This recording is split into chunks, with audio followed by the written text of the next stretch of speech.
Good morning student. आज हम लोग अपने हिंदी पाठ्य पुस्तक के काव्य खंड से फर्स्ट अध्याय जो रैदास के द्वारा रचित पद है उसको पढ़ेंगे। आदर्श वाचन के माध्यम से पद को मैं पढ़ूंगा, उसके बाद उसका अर्थ को आपको बताया जाएगा। सबसे पहले अर्थ समझने से पहले हम कविता का परिचय जान लें। कविता को रैदास ने दो भागों में, दो पदों में विभक्त किया है। पहले पद में बताया जा रहा है, प्रभु जी तुम चंदन हम पानी में। कवि ने अपने आराध्य के लिए चंदन, बादल, चंद्रमा, मोती, स्वामी, दीपक शब्द का प्रयोग किया है।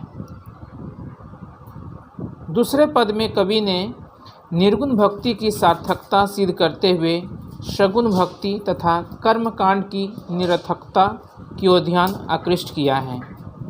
कवि ने पूजा अर्चना की सारी सामग्रियों को बाह्य आडंबर यानी बाहरी दिखावा बताया है।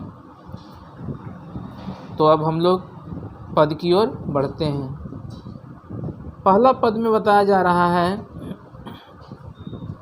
अब कैसे छूटे राम नाम रट लागी। प्रभु जी तुम चंदन हम पानी। जाकी अंग अंग बास समानी। प्रभु जी तुम घन बन हम मोरा। जैसे चितवत चंद चकोरा। प्रभु जी तुम दीपक हम बाती। जाकी ज्योति बरे दिन राती। प्रभु जी तुम मोती हम धागा। जैसे सोनाही मिलत सुहागा। प्रभु जी तुम स्वामी हम दासा। ऐसी भक्ति करे रैदासा। ये पद का आदर्श वाचन हो गया। अब इसके हम अर्थ को समझते हैं। तो रैदास ईश्वर के प्रति अपनी आस्था प्रकट करते हुए, विश्वास प्रकट करते हुए कहते हैं कि हे प्रभु तुमसे मेरा ऐसा नाता है जो कभी टूट नहीं सकता है, क्योंकि तुम चंदन हो और मैं पानी। इन दोनों के आपसी संयोग से ही मेरा अंग अंग सुगंधित हो गया है। तुम मंडराते बादल हो तो मैं वन में विचरण करने वाला मोर, अर्थात जिस प्रकार बादल देखकर मोर वन में नाचने लगता है, उसी प्रकार तुम्हारे स्मरण से, याद से मेरा मन भी मयूर के समान, मोर के समान नाच उठता है। हे प्रभु यदि तुम दीपक हो तो मैं बाती हूँ। जिस प्रकार दीपक के जलते ही पूरा घर प्रकाशित हो जाता है, उसी प्रकार तुम्हारे नाम रूपी से, नाम लेने से, नाम का जाप करने से मेरा अंतर्मन भी प्रकाशित हो जाता है। इसी प्रकार यदि तुम मोती हो तो मैं धागा हूँ, अर्थात मैं तुम में ही समाया हूँ। जिस तरह मोती का बिना धागा का कोई अस्तित्व नहीं है, क्योंकि जब हम माला पिरोते हैं तो धागा का बहुत बड़ा ही अस्तित्व होता है।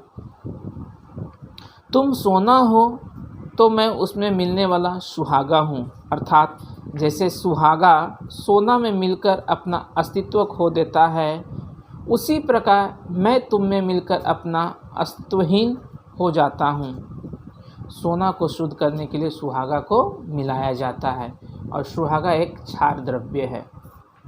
अतः तुम मेरे स्वामी हो और मैं तुम्हारा सेवक अर्थात दास हूँ। इस प्रकार की भक्ति कौन कर सकता है? तो इस प्रकार की भक्ति रैदास ही कर सकता है। दूसरा पद है, राम में पूजा कहाँ चढ़ाऊँ। फल अरु मूल अनूप न पाऊँ। थनहर दूध जो बछरू जुठारी। पुहुप भवर जल मीन बिगारी। मलिया गिरी बेधियो भुवंगा। विष अमृत देव एके संगा। मन ही पूजा मन ही धूप। मन ही से हूँ सहज स्वरूप।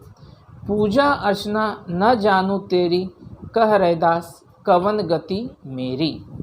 तो दूसरे पद में कह रहे हैं रैदास कि भक्त और भगवान में अनोनाश्रय का संबंध है। इन्हें एक दूसरे से अलग नहीं किया जा सकता है। इसलिए कवि ने ईश्वर को चंदन, बादल, चंद्रमा, दीपक तथा मोती तो कहे ही हैं, साथ में एक अनुनाश्रय यानी कभी हटने वाली बात नहीं बताए हैं। अर्थात हम सेकंड पद के माध्यम से कह सकते हैं कि हे प्रभु, मैं तुम्हारी पूजा किस प्रकार करूं, क्योंकि अनूठे फल कंदमूल का अभाव है, गाय के थन का दूध भी जूठा है, भंवरों ने फलों तथा मछलियों ने जल को गंदा कर दिया है। मलय पर्वत से अमृत तुल्य ठंडी हवा जो आती थी वह चंदन के पेड़ में लिपटे सर्प के कारण भी वह विष तुल्य हो गया है। अर्थात सांप के कारण चंदन विषयुक्त हो गया है। इसलिए शुद्ध मन से तुम्हारी आराधना भी करना चाहता हूँ। अर्थात पूजा अर्चना जैसे बाह्य आडंबर में न पड़कर यानी बाहरी दिखावा में न पड़कर मन ही मन तुम्हारा नाम स्मरण यानी याद करके तुम्हारा स्वरूप अपने हृदय में बसाना चाहता हूँ।